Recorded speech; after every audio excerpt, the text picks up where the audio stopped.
Bienvenue à la deuxième célébration d'Unamis. J'espère que vous allez bien.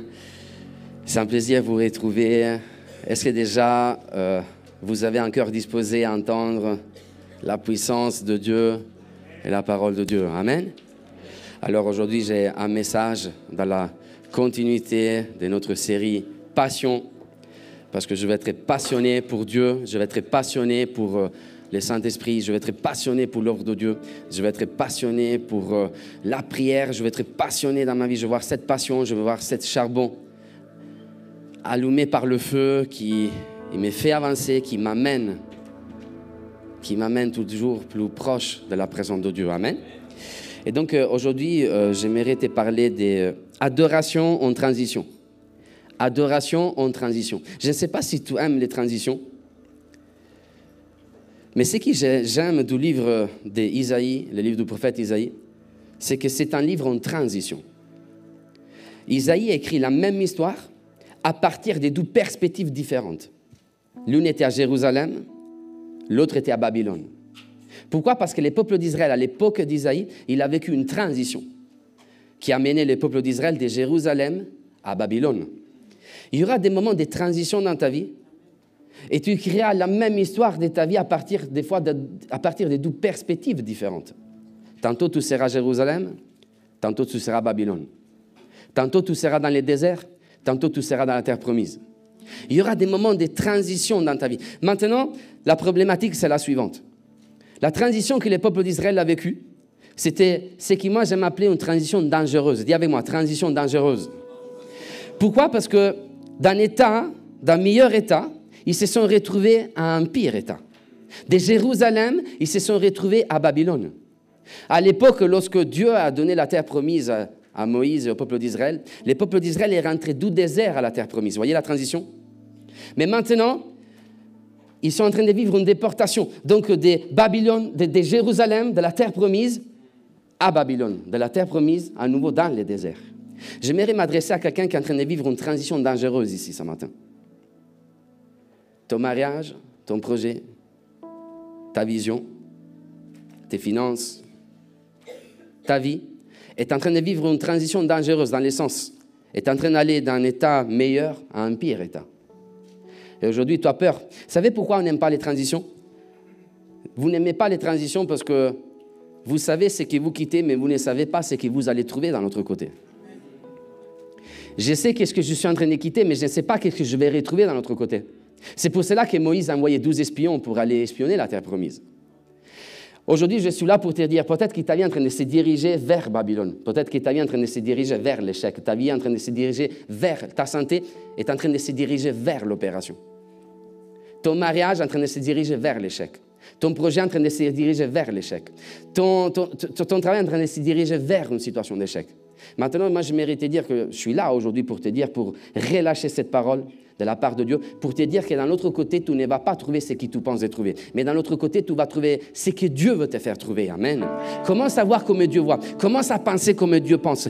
Tu sais, commence à marcher comme Dieu marche. Oh, ces jours-là, c'est vrai que Moïse a envoyé 12 espions, mais il y en avait 10 qui sont rentrés de la terre promise en disant qui avaient vu des géants dans la terre promise. On a vu des géants dans la terre promise, mais il y en avait deux, Josué et Caleb, qui avaient vu quelque chose de différent dans la terre promise. Eux, ils n'avaient pas vu des géants, mais ils avaient vu la victoire sur les géants. Pourquoi? Parce qu'ils voyaient comme Dieu voyait. Eux, ils pensaient comme Dieu pensait. Amen. Comment savoir comme Dieu voit? Lorsque ta vie est en train de se diriger vers Babylone, tu ne retrouveras pas seulement des Babyloniens. Tu ne retrouveras pas seulement des divinités païennes. Tu ne trouveras pas seulement les mal que tu penses de trouver. Mais là, tu trouveras une bénédiction, la bénédiction de Dieu. Amen. Parce que Dieu t'a précédé. Amen. Dieu, c'est lui qui précède ta vie. Amen. Tu sais, on va lire un texte, c'est le même de la semaine dernière. C'est bien de rester du temps dans la parole de Dieu pour vraiment saisir la parole de Dieu, pour manger la parole de Dieu, et pour digérer bien la parole de Dieu. Amen. Isaïe chapitre 6, nous verset 1, en verset 8. Là, il y a quelque chose que Dieu a mis en transition avant qu'Isaïe vive sa transition avec le peuple d'Israël. Parce que Dieu précédera tout le temps les étapes de ta vie. Amen. Là, il y a quelque chose que Dieu va mettre en transition. Donc, ce que j'aime vraiment de Dieu, c'est que quand Isaïe était à Jérusalem, Dieu avec sa tête était déjà à Babylone. Amen. Lorsque Isaïe, avant qu'Isaïe sache qui doit être déporté à Babylone avec les peuples d'Israël, Dieu était déjà à Babylone. Dieu précédera tout le temps les étapes de ta vie. Dieu sera tout le temps déjà dans l'autre côté. Amen. Donc, aujourd'hui, j'aimerais te montrer cela. Regarde, on va lire les textes. Isaïe chapitre 6, verset 1, verset 8. L'année de la mort du roi Ozias, j'ai vu le Seigneur assis sur un tronc très élevé, et les pans de sa robe remplissaient les temples. Des séraphins, c'était des anges, s'étaient nés au-dessus de lui, et ils avaient chacun 6 ailes. Deux dents, il s'est courbé la face, deux dents, il s'est courbé les pieds, et deux dents, il s'est servi pour voler. Il cria l'un à l'autre en disant, Saint, Saint, Saint est l'Éternel des armées. Toute la terre est pleine de sa gloire. Alors maintenant, regardez, lorsqu'on lit la parole de Dieu, on va proclamer la parole de Dieu. Amen. Là maintenant, vous savez que dans les ciels, les anges, continuellement, ils sont en train de chanter, Saint, Saint, Saint est l'Éternel des armées, toute la terre est pleine de sa gloire. Lorsque tu lis la parole de Dieu, sache que tu es en train de chanter la même chose que les anges sont en train de chanter, là où il y a la gloire de Dieu, amen. Lorsque tu chantes quelque chose qui se retrouve là où il y a la gloire de Dieu, tu amènes la gloire de Dieu dans ta maison, amen. Tu amènes la gloire de Dieu dans ton cœur. Donc, est-ce qu'on peut les répéter, est-ce qu'on peut les crier tous ensemble? Saint, Saint, Saint est l'Éternel des armées, et toute la terre est pleine de sa gloire. Notre voix est avec la voix des anges dans ces moments-là, amen. Voyez la puissance de la parole de Dieu. Maintenant, avance. Les portes feront ébranler de leur fondement par la voix qui retentissait. Et la maison s'est remplie de fumée. Parce que quand tu parles le langage des anges, il y a un tremblement de terre qui arrive dans ta vie. Amen. Quand tu proclames la parole de Dieu, il y a un tremblement de terre dans ta vie. Amen. Il y a quelque chose qui bouge. Oh, quand tu proclames la parole de Dieu ne restera jamais juste comme un livre que tu as lu, mais il va provoquer quelque chose dans ta vie. Regarde. La Bible nous dit, alors j'ai dit, malheur à moi, je suis perdu car je suis un homme dont les lèvres sont impures. J'habite au milieu d'un peuple dont les lèvres sont impures. Et mes yeux ont vu les rois, l'Éternel des armées. Parce que face à la sainteté de Dieu, tu seras conscient de tes limites. Mais l'un des séraphins volant vers moi, tenant en la main une pierre ardente. D'autres traductions nous disent un charbon consumé par le feu. Est-ce que tu suis notre capsule passion? J'aimerais que tu puisses écouter les premières 12 prédications qu'on a déjà sorties concernant cette série. Et cela, c'est la vision de notre Église. Prêcher en série, afin que sur une thématique, tu puisses rester longtemps, bien pour t'imprégner, pour manger justement et digérer la parole de Dieu. Amen. La parole de Dieu est tellement riche. Donc, dans cette capsule, on a comparé les charbons consumés par le feu à notre passion. Un chrétien qui est passionné, un chrétien qui vit une vie chrétienne avec passion, avancera tout le temps avec du charbon consumé par le feu. Amen. Maintenant, regardez, et là, c'est les charbons ardents qui est en transition. Pourquoi? Parce que l'ange, il a pris les charbons ardents qui se trouvaient dans l'autel et il a l'amené quelque part. Amen. Donc, Isaïe, avant de vivre ta transition, moi, j'ai accompli ma transition dans ta vie. Amen. Parce que moi, je vais précéder tout le temps tes actions. Moi, je suis déjà dans l'autre côté, dans le nom de Jésus. Maintenant, regardez, il y a les charbons consumés par le feu, ils devaient vivre une transition. Ils devaient passer d'un autel à un autre autel. C'est que nous découvrons dans les livres de Lévitique.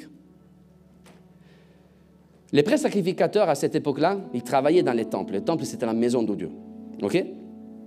Dans les temples, il y avait 12 autels qui marchaient avec le feu. Il y avait l'autel du sacrifice qui se trouvait à l'extérieur, dans la cour extérieure. Après, les prêtres sacrificateurs, ils rentraient dans les lieux saints. Et dans les lieux saints, il y avait un autre autel qui marche avec le feu. C'était l'autel de l'encens, l'autel du parfum. C'était l'autel qui représente aujourd'hui notre adoration. Amen. Parce que quand tu adores, tu es en train de remplir l'endroit dans lequel tu es des parfums. Amen. Maintenant, écoute, les charbons, ils devaient passer d'un autel à un autre autel. D'un autel à un autre autel. D'un autel à un autre autel. Amen. Maintenant, j'aimerais t'amener à parler comme Dieu parle. J'aimerais que sur ta bouche, on puisse retrouver le langage du royaume de Dieu. Pas les langages d'ici-bas, mais les langages du royaume de Dieu. Parce que Isaïe ne dit pas que tu vas vivre une transition qui va te porter de Jérusalem à Babylone, mais commence à parler comme moi je parle. Amen. Oh, parce que moi, je ne veux pas que ta transition soit de Jérusalem à Babylone, mais moi, je veux que ta transition soit d'un autel à un autre autel. D'un autel à un autre autel. Suis la passion et la passion t'amènera tout le temps d'un autel à un autre autel. Lorsqu'il y a un chrétien qui est passionné, c'est un chrétien qui bouge dans sa vie et qui avance d'un autel à un autre autel. Dis avec moi, d'un autel à un autre autel, d'un autel à un autre autel, d'un autel à un autre autel, d'un autel à un autre autel. Maintenant, ne juge pas ta vie sur la base de l'endroit dans lequel tu te trouves. Arrête de dire d'une saison, je suis passé à une autre saison, mais commence à utiliser les langages du royaume. Oh, dans les langages du royaume, il y a des hommes, des femmes de Dieu qui disent, moi, je passe d'un autel à un autre autel. Moi, je veux aller dans un autel à un autre autel. Et ce que je suis en train de te dire, c'est très puissant. Parce que tu dois connaître l'histoire des autels. Pourquoi dans la Bible, les hommes construisaient des autels? La Bible nous dit que le premier homme qui a construit un autel dans la Bible, c'était Noé. Tout de suite après les déluges. Il a construit l'autel pour remercier Dieu pour les miracles qu'il avait accomplis dans sa vie. La Bible nous dit que Moïse a construit un autel après avoir remporté la victoire sur Amalek dans le désert, pour remercier Dieu pour la victoire qu'il lui avait donnée. Donc dans la Bible, nous retrouvons des hommes qui construisent des autels après avoir vécu un miracle, après avoir vécu une victoire. Maintenant, cela signifie passer d'un autel à un autre autel. Lorsque tu suis la passion, ta vie ira d'un miracle à un autre miracle, d'une victoire à une autre victoire, d'un miracle à un autre miracle. Oh, Isaïe, ne dis pas... Isaïe ne dit pas que tu es en train d'aller de Jérusalem à Babylone. N'aie pas peur de ce que tu vas retrouver à Babylone. Amen. Parce que ta vie est en train de traverser, ta vie est en train d'avancer et tu passeras d'un hôtel qui est à Jérusalem à un hôtel, au prochain hôtel qui sera à Babylone dans le nom de Jésus. Cela signifie qu'à Babylone tu trouveras ce que tu ne penses pas de trouver. À Babylone tu trouveras un miracle. À Babylone tu trouveras une victoire. Aujourd'hui Dieu veut placer des hôtels dans la maladie. Aujourd'hui Dieu veut placer des hôtels à Babylone. Aujourd'hui Dieu veut placer des hôtels dans l'échec. Aujourd'hui Dieu veut placer des hôtels dans ton avenir.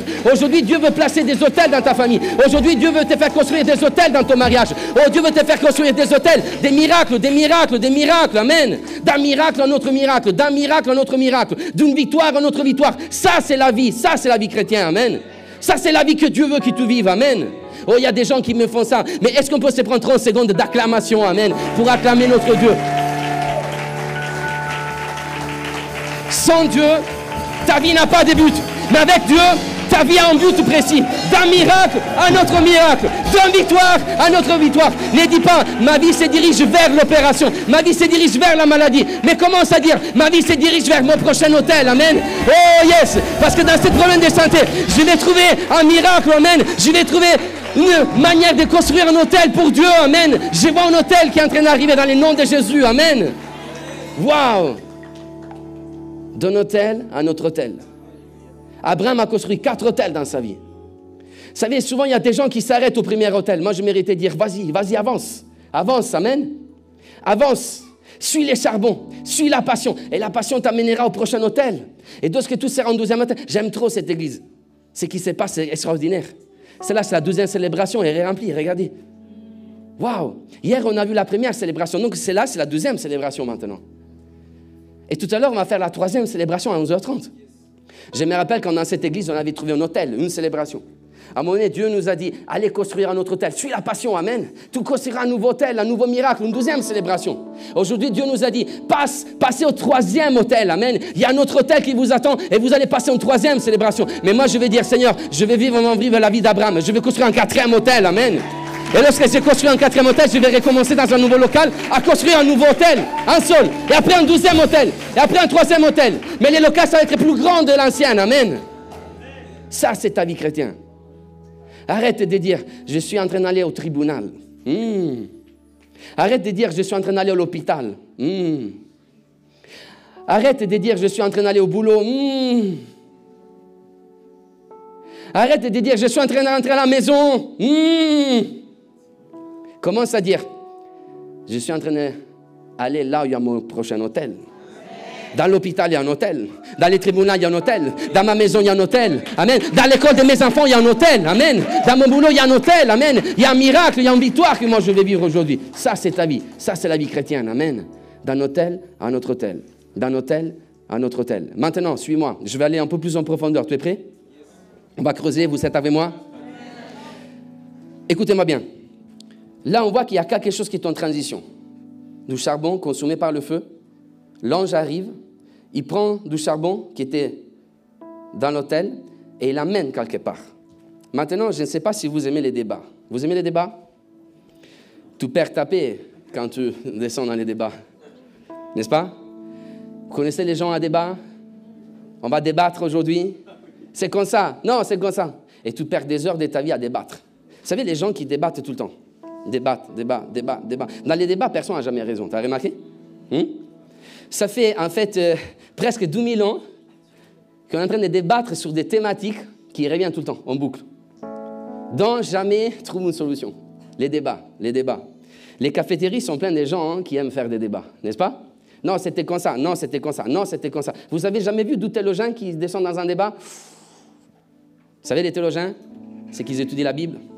J'aimerais vous amener dans un débat. Vous êtes prêts?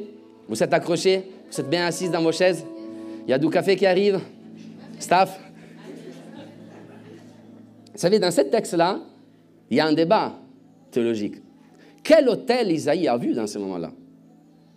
On a vu ensemble qu'il y avait 2 types d'autels. Et j'aimerais te dire, si tu n'es pas pratique dans ta connaissance de la parole de Dieu, étudie bien les temples et la signification du temple. Donc, dans les temples, il y avait plusieurs autels. Et il y avait 2 autels qui marchaient avec le feu. L'autel des sacrifices, donc, qui s'est trouvé à l'extérieur. C'est là qu'on sacrifiait les animaux pour les pardons des péchés. Après, il y avait un autel à l'intérieur, dans les lieux saints. Et après, il y avait un lieu très saint. Hein? Très saint, merci. Où il y avait l'arche de l'alliance, que c'était l'image de la présence de Dieu, n'est-ce pas? Maintenant, Isaïe, normalement, il était dans les temples quand il a eu cette vision, quand il a reçu son appel. L'année de la mort du roi Osias, probablement Isaïe est en train de prier. Il rentre dans les temples et à un moment donné, il voit vraiment la gloire de Dieu. Il voit Dieu assis sur son trône. Et il voit cet autel. Et là, il y a un des séraphins qui prend du charbon et à un moment donné, il va recevoir ces charbons où? Dans sa bouche. Donc maintenant, Isaïe, quel autel t'as vu? Maintenant, on suit les fils logiques des événements. Dans les Lévitiques, nous découvrons que souvent les prêtres sacrificateurs, pour allumer l'autel de l'encens qui s'est trouvé dans les lieux saints, ils devaient prendre du charbon qui venait de l'autel, des sacrifices qui s'est trouvé à l'extérieur. Je ne sais pas si tu as saisi cela. Tu as compris? Donc, les charbons étaient prélevés de l'autel qui s'est trouvé à l'extérieur. Ils rentraient dans les lieux saints pour mettre en route, pour allumer l'autel de l'encens, pour parfumer les lieux saints. Amen. Donc, Isaïe, tu as vu quel type d'autel? Si tu suis les fils logiques des événements, et c'est que la parole de Dieu nous fait comprendre, normalement, Isaïe s'est retrouvé devant l'autel des sacrifices. Et là, il y a eu les prêtres sacrificateurs pour excellence, qui a envoyé un ange, et il a récupéré un charbon consumé par le feu de l'autel, et ce charbon était amené où? Vers l'autre autel. Et Isaïe a dit, mais Seigneur, je ne vois pas l'autre autel. Il est où l'autre autel? Il est où l'autre autel? Est-ce que l'autre autel, il est là-bas? Non. Est-ce que l'autre autel, il est là-bas? Non. Est-ce que l'autre autel, il est là? Il est caché quelque part? Il est où l'autre autel? Mais Isaïe, attention, tu n'as pas compris? Isaïe, tu es en train de... Il faut vraiment que tu comprennes ce que je suis en train de faire avec toi. Je suis en train de faire quelque chose d'incroyable avec toi. Parce que l'autel, il ne se trouve pas à ta droite. L'autel, il ne se trouve pas à ta gauche. L'autel, il ne se trouve pas devant toi. L'autel de l'encens, du parfum, il ne se trouve pas derrière toi. Mais c'est ta bouche maintenant l'autel du parfum. Amen. C'est ta bouche maintenant l'autel des parfums. Amen. Et moi, j'ai pris du charbon, j'ai pris de la passion et je l'ai transféré dans mon autel. Amen. Est-ce que tu as compris que ta bouche, c'est l'autel de l'encens? Ta bouche, c'est la bouche d'un adorateur. Dieu veut que ta bouche proclame en tout temps l'adoration envers ton Dieu. Les mots de ta bouche doivent tout le temps adorer Dieu. Amen. Maintenant, écoutez. Avec la déportation, les temples allaient être détruits. Tu es d'accord? Isaïe, tu ne vois pas l'autel de l'encens ici, parce qu'il y a un autel qui va être détruit. Je suis en train de te montrer déjà les événements à venir. Maintenant, j'ai voulu que l'autel de l'encens devienne ta bouche. Parce que moi, je dois tout le temps avoir un autel des parfums. Un autel qui produit du parfum. Je ne sais pas si tu as compris cela. Lorsque vous serez à Babylone, moi, j'aurai une bouche d'adorateur. Là, il y aura la bouche de l'adorateur et ça va être ta bouche, amen. Ta bouche, ça va être la bouche de l'adoration qui va mener l'autel, amen. Qui va mener la victoire, qui va mener les miracles, amen. Donc les gens, ils seront loin, mais là, il y aura ta bouche et tu continueras d'adorer dans le nom de Jésus. Est-ce que tu as compris l'importance de ta bouche ce matin? Est-ce que tu as compris que l'importance de ta bouche, l'adoration dans ta bouche, de l'adoration dans ta bouche? Quand tu adores, il y a des choses qui se passent. Maintenant, j'aimerais déjà te dire que Dieu aura tout le temps une bouche d'adorateur dans le monde ici. Amen.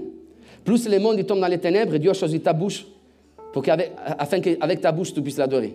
Et j'aimerais te dire aussi que l'ennemi pourra détruire l'autel de l'encens, mais il ne pourra pas détruire la bouche de l'adorateur. Amen. Parce que Dieu aura tout le temps une bouche capable de l'adorer dans ce monde. Amen. Lorsque toi adores, les diables ne peuvent rien faire contre toi. Amen. Oh, personne ne pourra détruire l'autel. L'ennemi est arrivé, il a détruit les temples, il a détruit l'autel de l'encens, mais Dieu a dit, moi j'ai un autre autel. Amen. Et je l'ai mis déjà en route vers Babylone, vers les problèmes, vers la difficulté. Et c'est la bouche d'Isaïe. Amen. Et tu ne pourras pas détruire sa bouche. Parce que moi, avec ma présence, je suis en train de protéger Isaïe. Amen. Lorsque tu adores, tu es protégé par la puissance de Dieu. Maintenant, la bouche de l'adorateur. Je ne sais pas si tu as remarqué, lorsque ce matin, j'étais en train un peu de répéter mon français, j'ai reçu ça de la part de Dieu. Remarque, l'autel de l'encens, il s'est trouvé à l'intérieur du temple, dans les lieux saints, que l'autel de sacrifice s'est trouvé à l'extérieur. Donc maintenant, suis-moi. Les charbons qui étaient consumés par le feu étaient prélevés de l'autel qui se trouvait à l'extérieur et les charbons est rentré dans les lieux saints, plus proches de la présence de Dieu. Amen. Dieu est en train de dire quelque chose d'incroyable à Isaïe. Isaïe, écoute, je mérite de dire quelque chose de très important. Ok, tout va t'éloigner. Vous allez être éloigné de Jérusalem, mais tout sera encore plus proche de moi. Amen. Oh, ça va commencer en période d'épreuve, ça va commencer en période de tempête, mais plus tu seras dans la tempête, plus moi je serai avec toi, plus je t'amènerai dans ma présence, plus je t'amènerai proche de moi. Amen. Oh, plus il y a des difficultés qui arrivent dans ta vie, plus Dieu t'amène vers lui. Amen. Oh, plus tu t'éloignes, plus ta vie s'éloigne, plus lui se rapproche de toi. Amen. Waouh! La bouche d'un adorateur rentre là où il y a la présence de Dieu. La bouche d'un véritable adorateur, il sera tout le temps proche de la présence de Dieu. Amen. Lorsque tu commences à adorer, tu t'approcheras encore plus de sa présence, encore plus de son essence. Est-ce que tu as compris l'importance de l'adoration, la puissance de l'adoration? Sur ta bouche, Dieu veut mettre des mots d'adoration. Est-ce que tu as jamais appris à adorer Dieu? Pasteur Manu, qu'est-ce qui signifie adorer Dieu? Déjà, écoute-moi bien. Le prophète Isaïe aimait les temples, tu es d'accord? Lui-même, c'est un prophète. Lui, il rentrait dans les temples, il aimait tous les objets qui étaient dans les temples, tu es d'accord? Malheureusement, Isaïe, il y a un temple qui va être détruit. Et il y a un autel d'encens, des parfums qui va être détruit. Là, c'est le problème. Dans ta transition, tu seras obligé à te séparer des choses que tu aimes. Dans cette transition, tu seras obligé à voir des choses détruites dans ta vie. Maintenant, aujourd'hui, je mérite de dire, peut-être que tu vas t'éloigner de plusieurs rêves, de plusieurs projets qui sont là, liés à ton passé. Parce que Dieu va te séparer. Cette séparation est très importante. Parce que c'est grâce à cette séparation que Dieu va créer la meilleure version de toi-même. Je ne sais pas si tu as compris. C'est grâce à cette séparation que Dieu va créer la meilleure version de toi-même. Oh, écoute, Isaïe, tu vas être séparé de ces temples, tu vas être séparé de cet autel des parfums que tu aimes énormément, mais moi, je vais mettre l'autel des parfums dans ta bouche. Amen. Moi, je vais créer une version meilleure de toi-même. Jusqu'à aujourd'hui, tu es venu adorer dans ces temples, mais maintenant, tu vas adorer la présence de Dieu, la puissance de Dieu à Babylone. Amen. Les temples dans ta bouche. Il y aura des moments dans lesquels Dieu te demandera d'être séparé, de te séparer de certaines choses, afin que lui puisse t'amener dans une nouvelle dimension. Amen. Maintenant, ce que tu dois comprendre, et c'est la clé de mon message, c'est que l'autel de l'encens, pour marcher, avait besoin du charbon consumé par le feu. Je ne sais pas si tu as compris. Ton adoration a besoin de passion. C'est inutile d'adorer Dieu sans passion. Quand tu viens à l'église, commence à t'adorer avec passion. Amen. Commence à chanter avec passion. Quand tu es chez toi, commence à t'adorer avec passion. Sois passionné. Bouge ta langue avec le feu de Dieu pour adorer Dieu. Si tu veux que ton adoration marche, ton adoration doit être une adoration qui brûle pour Dieu. Amen. Maintenant, écoute, Isaïe, avant d'arriver dans l'autre côté, lorsque tu vivras ta transition, commence à t'adorer. Commence à t'adorer. Commence à t'adorer. Commence à t'adorer. Dans ta transition, commence à t'adorer. Oh, tu te rapprocheras du problème, tu te rapprocheras de la difficulté, mais commence à t'adorer. Amen. Je ne te demande pas de prier, je te demande d'adorer. Amen. Je ne te demande pas de me demander quelque chose, je te demande juste de m'adorer, de m'adorer, de m'adorer, de m'adorer. Tu arriveras dans l'autre côté et tu trouveras la victoire dans l'autre côté. Si aujourd'hui, il y a quelqu'un qui est en train de vivre une transition dangereuse, commencez à t'adorer dans votre transition. Amen. Là, vous êtes, commencez à t'adorer. Vous êtes dans la voiture, vous êtes en train d'aller à l'hôpital, commencez à t'adorer Dieu. Amen. Vous êtes en train d'avancer dans votre projet, commencez à t'adorer Dieu. Amen. Je mérite de montrer la puissance d'une adoration passionnée. L'adoration passionnée, amènera tout le temps le « moi je suis » avant du « moi je peux faire ». Je ne sais pas si tu as compris. Une adoration passionnée sur ta bouche amènera tout le temps le « moi je suis » avant du « moi je peux faire ». Le « moi je suis » avant du « moi je peux faire ». Ça signifie adorer Dieu. Moi, je n'adore pas Dieu pour ce qu'il fait, mais moi, j'adore Dieu pour ce qu'il est. Je ne sais pas si tu as compris. Moi, je n'adore pas Dieu pour ce qu'il fait, mais moi, j'adore Dieu pour ce qu'il est. Maintenant, suis-moi. Le premier homme qui a construit un hôtel, il a construit l'hôtel à la fin de son voyage, tu es d'accord? Noé, il a construit son hôtel pour remercier Dieu pour les miracles qu'il avait vécu dans sa vie après les déluges, à la fin de son voyage. Tu es d'accord, tu me suis? Moïse a construit un hôtel après son voyage, après les combats contre Amalek, n'est-ce pas? Abraham a construit des hôtels après son voyage, après être parti, après avoir reçu la révélation de Dieu. Après, il y a eu un homme qui est arrivé, vous savez, un homme un peu particulier. L'homme qui ne joue pas selon les règles, il ne joue pas comme les autres jouent. Tu connais? Un homme, on va dire qu'il jouait hors classe. Amen? Jacob est arrivé. À un moment donné, Jacob, il a trompé son frère. Jacob, il était obligé à quitter sa maison. Il était à l'origine de son voyage. Il était au début de son voyage. Et la Bible nous dit qu'il s'est retrouvé dans un endroit. Et dans la nuit, il a fait un rêve. Et là, il a vu l'échelle. Et il y avait Dieu. Il y avait les anges qui montaient et descendaient. Et lorsqu'il s'est réveillé, la Bible nous dit que Jacob a construit un hôtel. Mais Jacob a construit un hôtel à l'origine de son voyage. Encore avant d'arriver dans la maison de Laban. Amen. C'est l'hôtel de l'adoration. Tu construiras un hôtel de l'adoration tout le temps au début de ton voyage, à l'origine de ton voyage. Maintenant, regarde, Gédéon a construit un hôtel à l'origine de son voyage, encore avant de se battre contre les Madianites. Amen. Pourquoi ces hommes-là, ils ont construit un hôtel au début de leur voyage? Ils n'ont pas construit un hôtel au début de leur voyage, à l'origine de leur voyage, pour la chose que Dieu avait fait. Mais tout simplement pour la présence de Dieu. La Bible nous dit que Jacob a construit un hôtel. Pourquoi? Parce qu'il y a eu la présence de Dieu.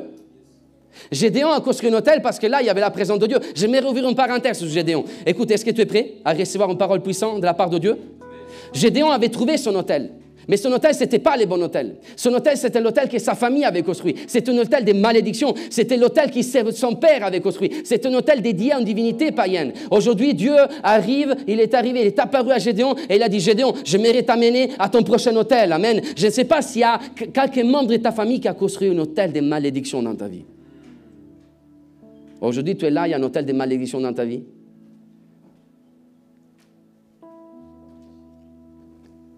Un abus sexuel, quelqu'un qui a touché la sorcellerie, quelqu'un qui a maudit ta vie, quelqu'un qui a entraîné une malédiction générationnelle à l'intérieur de ta vie. Ton grand-père était un alcoolique.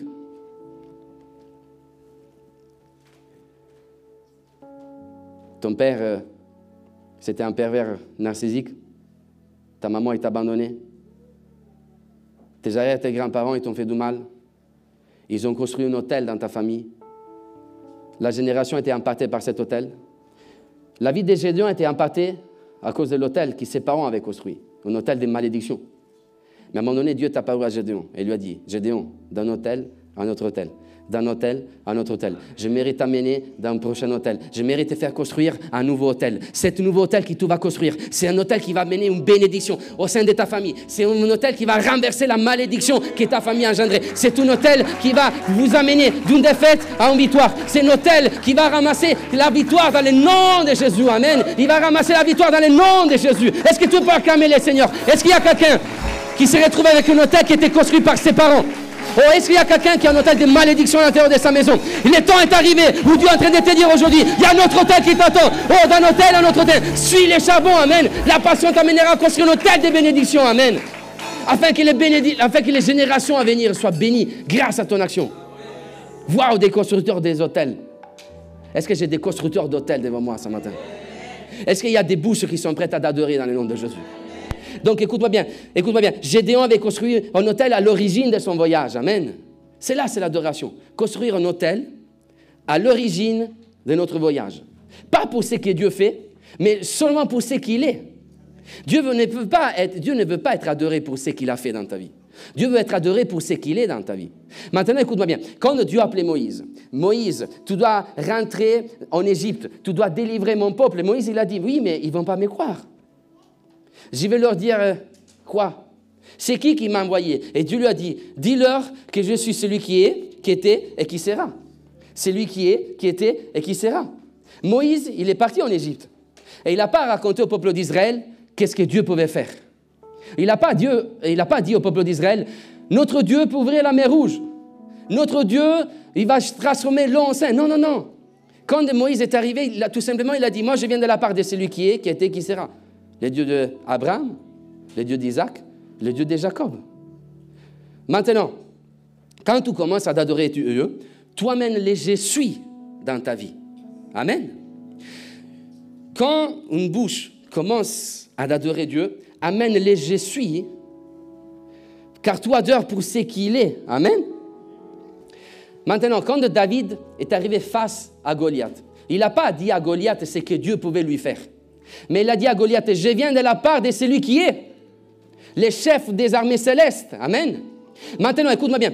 Quand tu es dans la tempête, quand tu es dans difficulté, quand devant toi il y a les géants, quand tu dois accomplir des missions qui paraissent être impossibles, ne dis pas ta mission, ne dis pas ta difficulté, ne dis pas la tempête, c'est que Dieu peut faire. Mais amène tout simplement les je suis avec toi. Rien pour résister devant les je suis. Un jour, les disciples étaient dans la tempête, ils avaient peur. Oh, Jésus est arrivé là-bas et Jésus l'a dit, n'ayez pas peur, je suis. Amen. Et Jésus a calmé la tempête dans le nom de Jésus. Parce qu'il n'y a rien qui peut résister au je suis. Il n'y a rien qui peut résister au je suis. Il n'y a rien qui peut résister au je suis. Il n'y a rien qui peut résister au je suis. Il n'y a rien qui peut résister à la présence de Dieu. Je ne sais pas si tu as compris cela.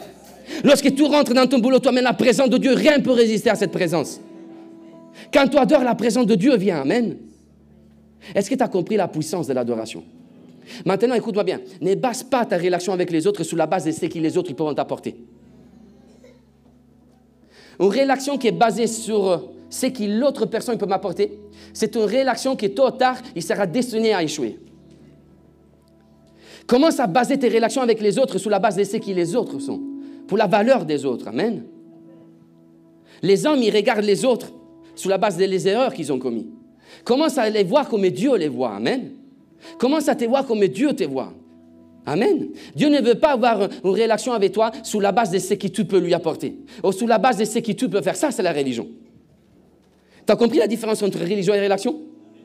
La religion amène cet état d'esprit.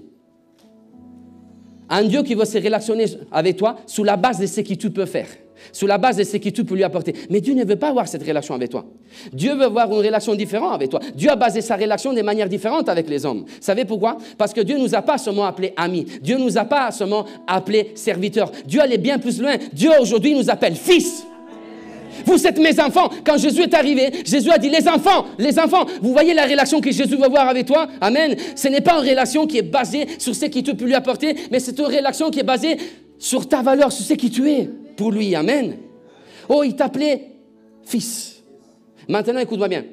Un fils, il pourra commettre des erreurs. Il pourra faire des choses atroces. Mais le père le verra tout le temps comme son fils. Amen. Donc maintenant, aujourd'hui, je suis là pour te dire, écoute-moi bien, je suis là pour te dire, malgré les erreurs qu'il t'a commis, malgré les péchés qu'il t'a commis, malgré les mal qu'il t'a fait, malgré les erreurs qu'il t'a commis, Dieu te voit comme un fils ce matin, amen. Et il veut te dire, moi je vais te pardonner, oh, moi je vais te pardonner, moi je vais te pardonner, parce que ma relation avec toi, elle est basée sur ce qui tu es, et moi je suis allé sur la croix juste pour ce qui tu es, pas pour ce qui tu as commis, amen, parce que tout d'abord, je t'aime. Ça, c'est la relation que Jésus va avoir avec toi. Amen. Maintenant, l'adoration amène le moi je suis avant de moi je peux faire. Les je suis me précèdent. La présence de Dieu me précède. Ça, c'est la puissance de l'adoration. Ça, c'est la puissance de l'adoration. Et je vais terminer aujourd'hui en te disant qu'une adoration passionnée n'amène pas seulement les moi je suis, mais amène aussi la maison du Père dans ta vie. Amen. Maintenant, Isaïe, c'était l'autel de l'encens. Sa bouche, c'était l'autel de l'encens. L'autel de l'encens était placé où? Dans la maison de Dieu. Amen. Il n'était pas placé dans une autre maison, mais il était placé dans la maison de Dieu. Parce que quand tu commences à t'adorer, tu amènes les pouvoirs de la maison de Dieu dans ta vie. Maintenant, dans la maison de Dieu, il y a la lumière. Dans la maison de Dieu, il y a du pain. Dans la maison de Dieu, il y a la présence de Dieu. Aujourd'hui, j'aimerais m'adresser à l'appel que Dieu t'a donné, à la vision que Dieu t'a donnée, à la parole que Dieu t'a donnée. Vous savez, souvent on reçoit la parole de Dieu, La parole est prêchée. Oh, tu lis la parole de Dieu, tu reçois la parole de Dieu, n'est-ce pas? La parole de Dieu rentre dans ton cœur parce qu'il y a une puissance dans cette parole pour transformer, pour délivrer. Maintenant, Satan n'aime pas la parole de Dieu. C'est pour cela que quand quelqu'un reçoit la parole de Dieu, lui viendra pour essayer de détruire cette parole, la parole qu'il t'a reçue. Amen. Maintenant, je mérite te dire quelque chose. Il n'est pas juste question de recevoir la parole de Dieu, mais il est question aussi de préserver, de protéger la parole de Dieu qui est en toi. Il n'est pas juste question de recevoir l'appel, mais il est question aussi de protéger l'appel que Dieu a placé dans ta vie. Il n'est pas juste question de recevoir la vision, mais il est question aussi de protéger la vision. Il y a trop de monde qui reçoit l'appel, mais qui n'arrive pas à protéger l'appel par la suite. Il y a trop de monde qui reçoit la vision, mais qui n'arrive pas à protéger cette vision par la suite. Il y a trop de monde que le dimanche, il reçoit la parole de Dieu, mais en sortant d'ici, il s'est fait voler la parole de Dieu par l'ennemi, par les diables, par les souffrances, par les mal, par la peur, par les découragements. Moi, je méritais de dire, commence à protéger la parole de Dieu. Commence à protéger les choses que Dieu t'a données. Amen. Comment je pourrais les protéger? Avec l'adoration. Parce que l'adoration amène une maison de protection sur toi. Amen. Quand moi je commence à t'adorer, moi je suis à l'intérieur de la maison de Dieu. Et même si je suis dans les déserts, moi je suis à l'intérieur de la maison de Dieu. Amen. Et si moi je suis à la maison de Dieu, si je suis à l'intérieur de la maison de Dieu, mon cœur est à l'intérieur de la maison de Dieu. Et si dans mon cœur il y a l'appel de Dieu, même l'appel de Dieu est à l'intérieur de la maison de Dieu. Amen. Cela signifie que l'appel, que la vision, que ce que Dieu a mis en moi est protégé par sa puissance, est protégé par son amour. Amen. Oh, il y a des choses qui sont en train de rentrer dans la maison de Dieu dans ce moment. Waouh! Les pouvoirs de l'adoration. Quand tu adores, tu amènes la maison de Dieu sur toi. Est-ce qu'il y a quelqu'un qui s'est éloigné dans ta famille? Est-ce qu'il y a quelqu'un qui est loin dans ta famille? Est-ce qu'il y a un parent qui est en train de pleurer à cause de la situation de son enfant? J'ai une parole pour toi ce matin. Dieu a une parole pour toi ce matin. Amen. Protège cette parole dès que tu sortiras d'ici. Ne te fais pas voler cette parole par les découragements. Ne te fais pas voler cette parole par ce que tu es en train de voir. Oh, ton fils, il s'est éloigné. Mais lorsque tu te rapproches de lui et tu commences à t'adorer, tu amènes la maison de Dieu sur lui. Amen. Tu amènes la maison de Dieu sur lui. Alors, Isaïe, il y a les peuples d'Israël qui s'éloignaient du temple de Jérusalem. Les temples de Jérusalem étaient détruits. Mais moi, j'amenais les temples à Babylone. Amen. Parce que si les peuples d'Israël s'éloignaient, maintenant tu es à Babylone pour protéger, pour amener à nouveau la maison de Dieu, pour amener la maison de Dieu dans les déserts, pour amener la maison de Dieu dans les ténèbres, pour amener la maison de Dieu dans la difficulté, pour amener la maison de Dieu dans les découragements, pour amener la maison de Dieu là où les gens ne s'attendent pas à trouver la maison de Dieu. Est-ce que tu as compris? Que quand tu adores, tu amènes la maison de Dieu dans ta vie. Amen. Oh, moi, je ne vis pas chez moi. Hein. Moi, je vis dans la maison de Dieu. Parce que chez moi, c'est la maison de l'adoration. Oh, il y a des bouches qui sont en train d'adorer. Et chez moi, ce n'est pas chez moi. Maintenant, les livreurs, il va avoir un problème. Parce que quand il va chercher mon adresse, il ne va pas les trouver. Parce qu'il doit chercher l'adresse de la maison de Dieu. Amen. Waouh.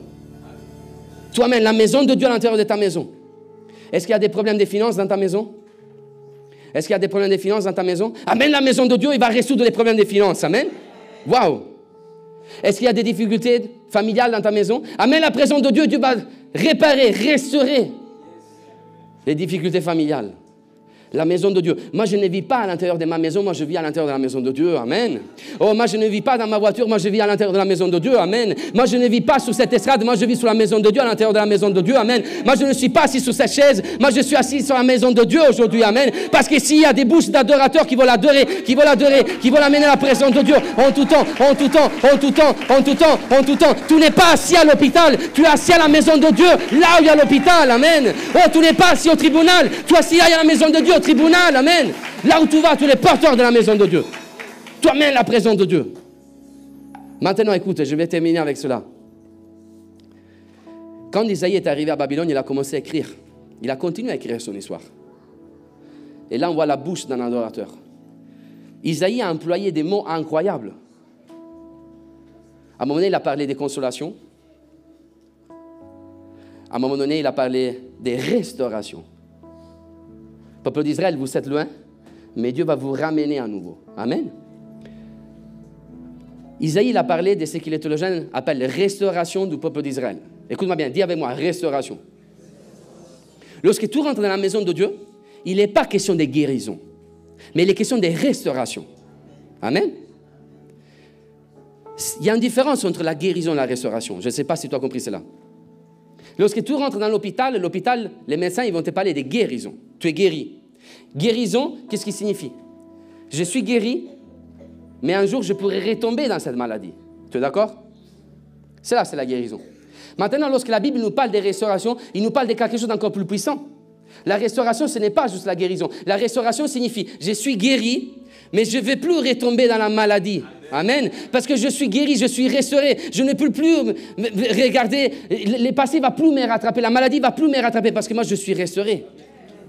C'est la restauration que Dieu veut accomplir dans ta vie. Isaïe parlait des restaurations. Le peuple d'Israël, il sera restauré et personne ne pourra les faire partir. Amen. Personne ne pourra plus les détruire. Amen. Les Messias arriveront. Mais moi, j'aurai tout le temps mon église. Moi, j'aurai tout le temps mon peuple. Amen. La restauration. Est-ce que tu veux vivre en temps de restauration? Tout ça, c'est les pouvoirs que l'adoration va engendrer. Une bouche qui adore, c'est comme un temple. C'est comme la maison de Dieu. C'est comme l'autel de l'encens, qui ont tout le temps produit. Maintenant, l'autel, il ne peut pas marcher sans le charbon consumé par le feu. L'autel de l'encens, il ne peut pas créer du parfum sans les charbons ardents, sans la passion. Sois passionné aujourd'hui et découvre les pouvoirs de l'adoration ce matin. Découvre les pouvoirs de l'adoration ce matin. Est-ce qu'on pourrait se prendre un temps pour adorer Dieu là où nous sommes? Déjà, est-ce que nous pouvons acclamer Dieu pour cette parole? Amen. Est-ce qu'on peut remercier Dieu? Est-ce qu'on peut se prendre 30 secondes d'acclamation? Est-ce qu'on peut pousser un cri de victoire?